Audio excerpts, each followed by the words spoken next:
오늘 우리에게 주시는 하나님의 말씀은 사무엘하 11장 14절에서 27절까지입니다. 아침이 되매 다윗이 편지를 써서 우리아의 손에 들려 요압에게 보내니 그 편지에 써서 이르기를 너희가 우리아를 맹렬한 싸움에 앞세워 두고 너희는 뒤로 물러가서 그로 맞아 죽게 하라 하였더라. 요압이 그 성을 살펴 용사들이 있는 것을 아는 그곳에 우리아를 두니 그 성 사람들이 나와서 요압과 더불어 싸울 때에 다윗의 부하 중 몇 사람이 엎드러지고 햇사람 우리아도 죽으니라.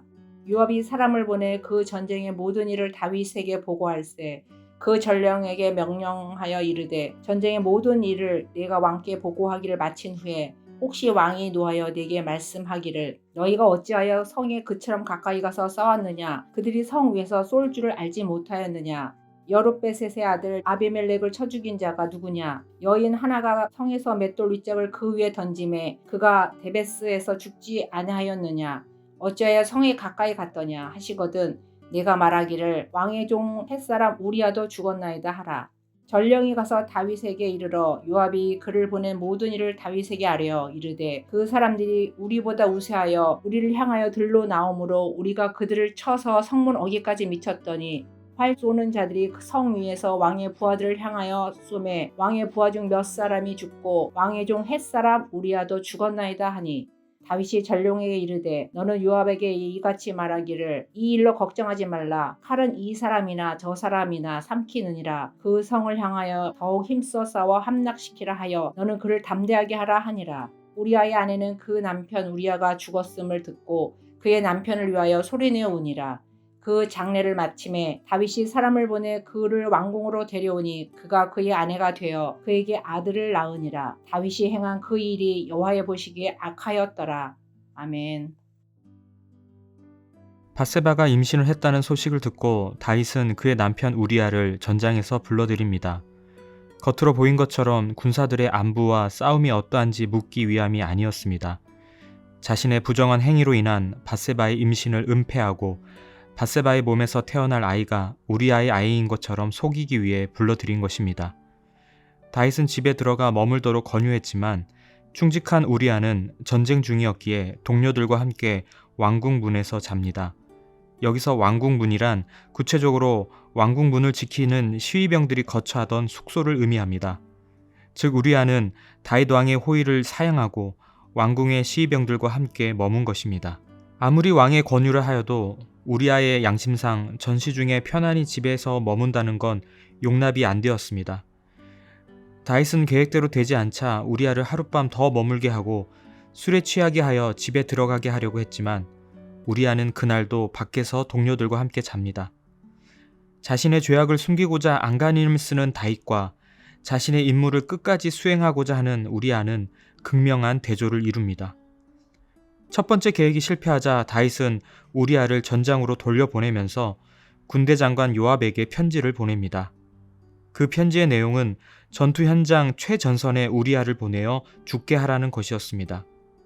우리아는 자신의 죽음을 재촉하는 편지를 자신이 직접 배달하리라고는 꿈에도 생각하지 못했을 것입니다. 그러나 다윗은 바로 이 같은 사실을 역이용하여 우리아를 죽이는 도구로 이용하였습니다. 이는 사전에 치밀히 계산하지 않고서는 도저히 생각해낼 수 없는 교묘함입니다. 이는 안목의 정욕으로부터 비롯된 다윗의 죄악이 결국 그의 양심을 완전히 마비시키고 그의 영혼마저 철저하게 죄의 노예가 되게 하였습니다. 어떻게 사람이 이럴 수가 있을까요? 정말 이 모든 일을 다윗이 계획했다고요? 얼마 전 뉴스 보도를 통해 결혼한 아내가 거액의 보험금을 노리고 남편을 살인 교사했던 사건을 보면서 온 국민이 경악을 금치 못했는데 그에 못지않은 사건이 성경에 기록되어 있습니다. 우린 이 사건을 통해 어떠한 교훈을 찾을 수 있을까요? 첫째, 죄는 숨기려 할수록 더 커진다는 것입니다. 처음에는 간음이었는데 이제는 살인이 되었습니다. 그것도 충직한 부하를 비열한 방식으로 살인 교사합니다. 우리아는 다윗의 37인 용사 중에 한 사람이었습니다. 따라서 그가 일단 전쟁에 임하면 쉽게 물러서지 않을 것은 분명한 사실이었습니다. 다윗은 바로 이러한 점을 이용하여 우리아를 전쟁의 선봉장으로 세우고 전사당하게 하였던 것입니다. 뿐만 아니라 다윗은 요압을 살인의 공범으로 이용하고 있습니다. 또한 우리야 혼자만이 아니라 다른 병사들까지도 죽음에 내몰았습니다. 간음도 결코 가벼운 죄가 아닙니다. 그런데 간음을 숨기려다가 죄가 눈덩이처럼 불어나는 것을 보게 됩니다. 한번 방치된 죄가 이렇게 무섭습니다. 죄가 커지니 이제는 죄책감마저 사라졌습니다. 요압이 보낸 전령이 다윗에게 찾아와서 우리아를 포함해 왕의 부하들이 죽은 것에 대해 보고하자 칼은 이 사람이나 저 사람이나 삼키기 때문에 이 일로 걱정하지 말라고 이야기합니다. 전쟁을 하다 보면 사람이 죽을 수도 있지 않느냐는 것입니다. 물론 그럴 수 있죠. 하지만 일부러 자신의 부하를 죽음으로 내몬 것은 이야기가 다릅니다. 예전에 다윗은 함부로 칼을 휘두른 자가 아니었습니다. 자기를 죽이고자 혈안이 되어 있었던 사울이 가까이 있을 때에도 그는 여호와의 기름 부음을 받은 자에게 결코 칼을 대지 않았습니다. 자신에게 심한 모욕을 안겨주었던 나발에게도 칼을 대지 않았습니다. 그러나 다윗은 완전히 다른 사람으로 변해버렸습니다.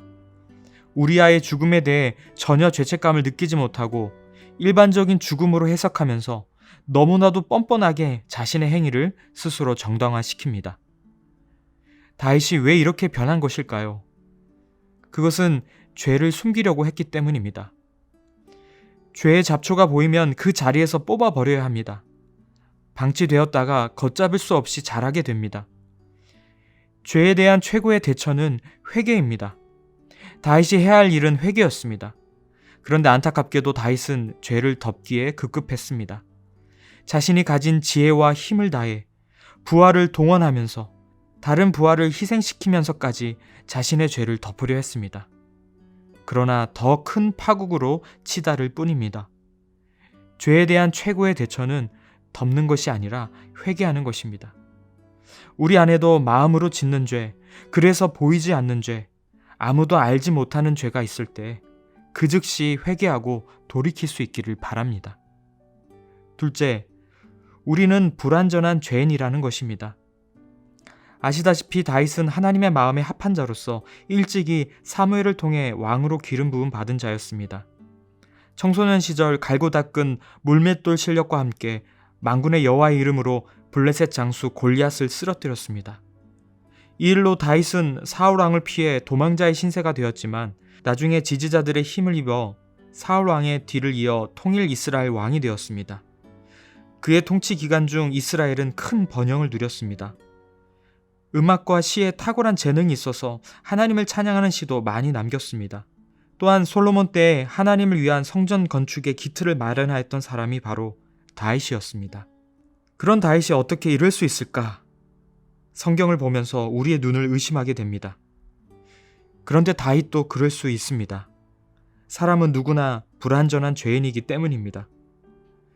다윗은 우리아의 장례를 마치자마자 밧세바를 왕궁으로 데려옵니다.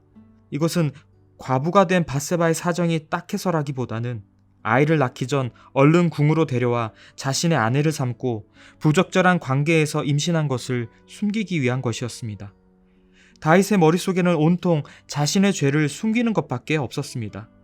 우리아는 죽었고 밧세바를 궁에 불러들임으로 부적절한 관계에서 임신한 것을 숨길 수 있었습니다. 모든 것이 다윗의 계획대로 깔끔하게 마무리되었습니다. 그런데 오늘 본문 마지막에 다윗이 행한 그 일이 여호와 보시기에 악하였더라. 사람들에게는 자신의 죄를 덮을 수 있어도 하나님에게는 절대 숨길 수 없다는 사실을 다윗은 간과하였습니다.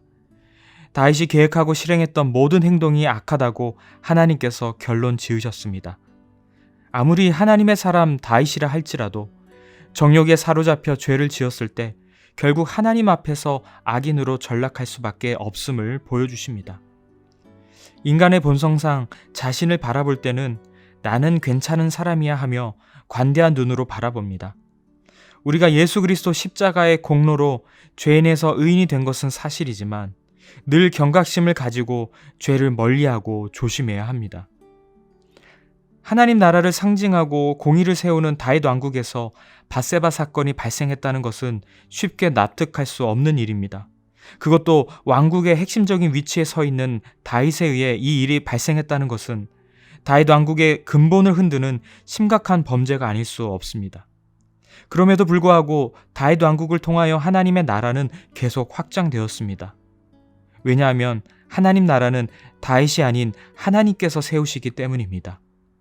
즉, 불완전한 다윗 왕국이 완전하신 하나님 나라를 침해하거나 결코 방해할 수 없습니다. 사람은 불완전하지만 우리 하나님은 완전하십니다. 그리고 나중에 자신의 죄악과 불완전함을 깨닫고 철저하게 회개하는 다윗처럼 하나님 앞에 나오는 자들을 들어 사용하십니다. 죄를 물리치는 것이 최선의 길이지만 때로 연약하고 불완전한 우리는 죄에 넘어지기도 합니다. 그럴 때 겸손히 회개하고 돌이키는 지혜와 은혜가 있기를 바랍니다. 우리가 살 길은 완전하신 하나님께 나아가는 것입니다. 그리하여 불완전한 우리의 인생이 완전하신 하나님의 손에 들려 귀하게 쓰임받는 축복이 있기를 소망합니다. 오늘 이 아침에 함께 기도하실 첫 번째 기도 제목은 죄가 우리를 삼키지 않도록 깨어있게 하시고 정직하게 회개하는 심령을 허락해 달라고 기도합시다. 두 번째로 이번 주 금요일부터 있을 청년부 수련회를 통해서 풍성한 은혜를 경험하고 세상의 유혹 앞에서 정결한 하나님의 자녀가 되게 해달라고 기도해 주시기 바랍니다.